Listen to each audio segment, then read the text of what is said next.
வணக்கம். இன்றைக்கி multipurpose cleaning liquid இயற்கையான முறையில் வீட்டிலேயே எப்படி பண்ணலாங்கிறத நான் உங்களுக்கு ஷேர் பண்ணுறேன்.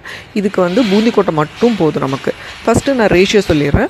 1 லிட்டர் தண்ணிக்கு அப்ராக்சிமேட்டாக ஒரு 30 நம்பர் ஆஃப் பூந்தி கொட்டை தேவைப்படும். 1 லிட்டர் தண்ணியில் இந்த நான் சொன்ன அளவு 30 பூந்தி கொட்டையை போட்டுட்டு நல்லா கொதிக்க விடுங்க. அந்த தண்ணி 1/2 லிட்டர் ஆகிற வரைக்கும் நல்லா கொதிக்கட்டும். அதுக்கப்புறமா ஸ்டவ் அணைச்சிருங்க. அப்புறம் அது கூலாகிறதுக்கு விட்டுருங்க.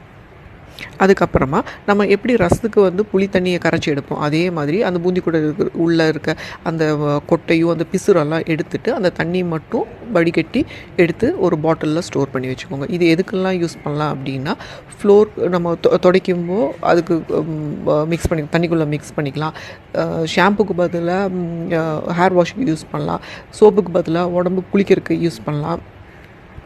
பாத்திரம் கழுவுறதுக்கு யூஸ் பண்ணலாம். துணி துவைக்கிறதுக்கு யூஸ் பண்ணலாம்.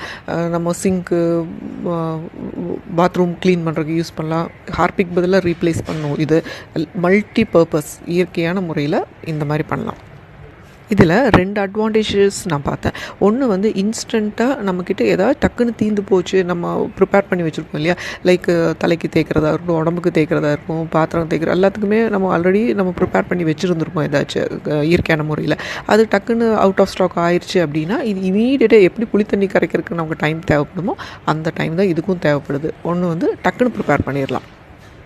ரெண்டாவது இது நேச்சுரலான ஆன்டி ஃபங்கல் ஆன்டி பாக்டீரியல் ப்ராப்பர்ட்டியெல்லாம் இருக்கிறதுனால கெமிக்கலுக்கு பதிலாக நேச்சுரலாக பெஸ்ட்டு ரீப்ளேஸ்மெண்ட் இதுவாக இருக்கும்.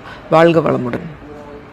இந்த க்ளீனிங் லிக்விடை பர்சனலாக நானே வீட்டில் ப்ரிப்பேர் பண்ணி யூஸ் பண்ணி பார்த்து என்னோடய பர்சனல் எக்ஸ்பீரியன்ஸ் தான் உங்கள்கிட்ட நான் ஷேர் பண்ணிகிட்ருக்கேன்.